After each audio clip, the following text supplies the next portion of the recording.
Hey everybody, welcome back. Let's talk about getting creatively inspired. I want to tell you 7 great ways to find inspiration.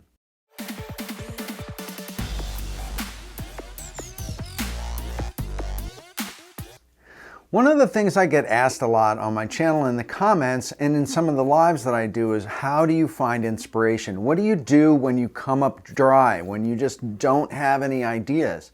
Well, I want to share some of the things that I do in order to kind of generate inspiration, and some of the things that I've learned from the teams that I've managed over the years and observing them and what they do to be inspired. So first of all, number 1, the key thing you have to keep in mind is input equals output. When you're looking for inspiration, you have to constantly feed yourself with visual stimulation. You have to go out and actively hunt down inspiration. The idea that you can sit under a tree and an apple's going to fall on your head and you're suddenly going to come up with the idea for gravity is just not the way it works with inspiration. You have to go out and actively hunt it down.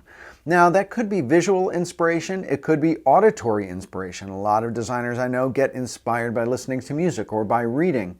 It doesn't have to be in the particular kind of style or the particular mode that you usually do your creative work. It could be something that's different. It could be watching a play. It could be watching a dance. But getting that input, whatever that input is the most important part of kind of fueling inspiration. Number 2 is, it's a trick. You give yourself a problem to solve. You may give yourself like a prompt, like a word prompt, like writers do. They give themselves a story prompt. You may say, okay, I'm going to do a piece about tension, or I'm going to do a piece about exhilaration, or I'm going to do a piece that kind of communicates fear. Just like a writer's prompt, give yourself a word or a phrase and see if you can develop a design or some sort of creative piece, whether you're a videographer or a sound engineer or a motion designer, that kind of captures that prompt. So give yourself a problem to solve, and then your mind will start machinating on the solution to that problem, and that's how ideas get generated. To a certain extent, it's kind of like writing a creative brief in your head. You're writing your own super simple brief. I have to communicate X. Just in the last couple days, there's a video that's gone viral of a cat who's got a slipper on one of its feet, and it's kind of flopping around walking through an apartment. Okay, so take that. What if you said, I have to sell slippers to cats? What do? How do you get across selling slippers to cats? It could be totally absurd, but the solving of that problem was what generates ideas and creates inspiration. Number 3 is a cool one that I like to use a lot. It's to create a mood board or a theme board. How I go about doing that is I take a theme. So this theme could be a subject matter or some sort of thing you do or some sort of object. Say motorcycles or flying or playing music or hiking. I take that sort of theme and then I decide on a glue. The glue could be something like a stylistic element. So it could be super contemporary and modern. It could be antique and vintage looking.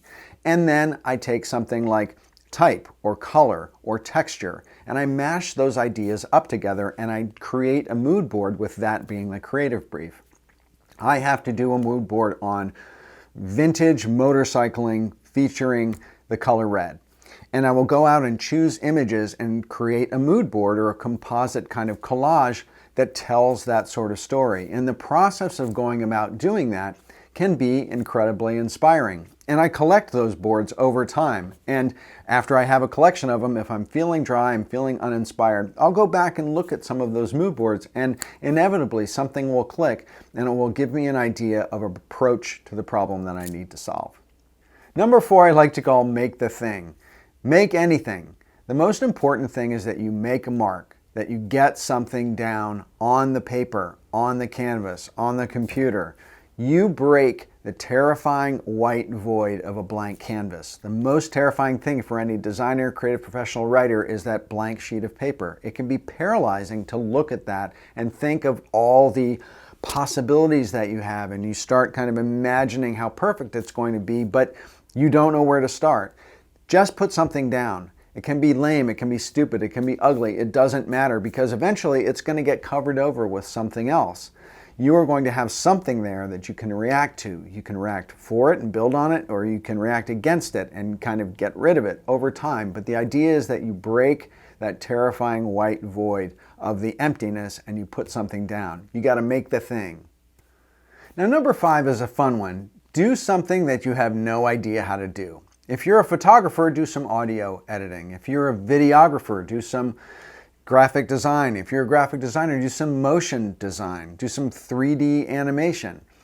You may not know really how to do it, but that's the whole point. You'll learn something, and you'll also be manipulating some sort of creative tool or medium that you're not used to.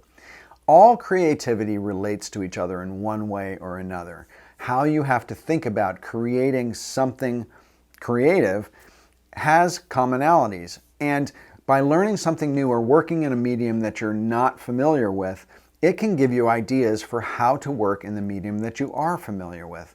So if you're a writer, make a sketch. You never know, that little stick man drawing might turn into the idea for a storyboard and take you down a pathway of being able to write a creative piece. So do something you have no idea how to do. Number 6 is a bit of a mind game, and that is you want to give yourself a deadline. And then the most important thing is you want to tell someone else about it, because that lays down a level of accountability that you have to hit that deadline. If you say it just to yourself, it's easy to let it go, but if you tell someone else, psychologically, it creates a little bit more of intensity on that deadline. So the design industry in real life is full of deadlines. It is nothing but deadlines. So if you're a creative, you have to create on demand in the industry. So for beginners, it's really good practice to give yourself a deadline, because if you're moving into the industry, you're going to be experiencing a lot of deadlines over your career. And if you're experienced, it can really kind of break that level of procrastination and that perfectionism that might come from being more accomplished in what you do. So give yourself a deadline and tell someone else about it, and then hit the deadline. Now, number 7 is kind of a no-brainer, but is probably the most effective way to stay inspired, and that is to collect what you love over time. I personally use Pinterest, and I have a huge number of boards that I'm constantly adding images to.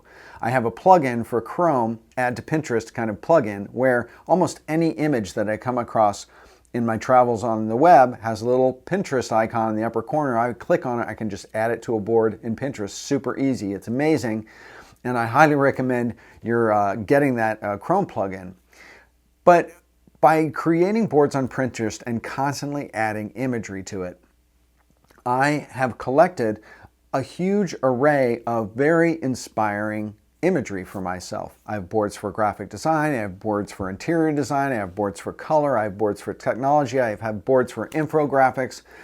And whenever I'm stuck, whenever I'm feeling dry, whenever I need that little boost of aha when I'm working on something creative, I go to Pinterest and I just start cruising through my boards. I could be looking at a board at old vintage toys from the 70s and get an inspiration for the project that I'm working on. So it doesn't always have to totally align with what it is that you're working on, but by gathering things that you find interesting, you find motivating, you find inspiring, and keeping them in one place, it can be a great method for being a go-to place to get inspired. I had one of my designers when I worked at Old Navy who collected, he was a t-shirt designer, and he had a notebook of t-shirt designs. Wherever he came across a t-shirt design on the web, he would download, the JPEG, he would print it out, and he put it in a physical book. And he had notebook after notebook of physical, color Xeroxes of t-shirt designs. And whenever he needed inspiration to do a t-shirt design, he just started going through those books. And he was constantly collecting, he was constantly cataloging, and consequently, he always had a go-to resource to get inspired by. So that's it. I hope you liked this video on 7 great ways to get inspired. And if you did, please hit subscribe below so you can see my videos when they come out, and hit that notifications bell so you can get alerted when I go live or when I post something new. Visit me at philipvandusen.com if you need help with your brand strategy, your brand design, or your professional creative career. Reach out to me and let's see what we can do to take you to the next level. And with that, thanks again for watching. Bye for now.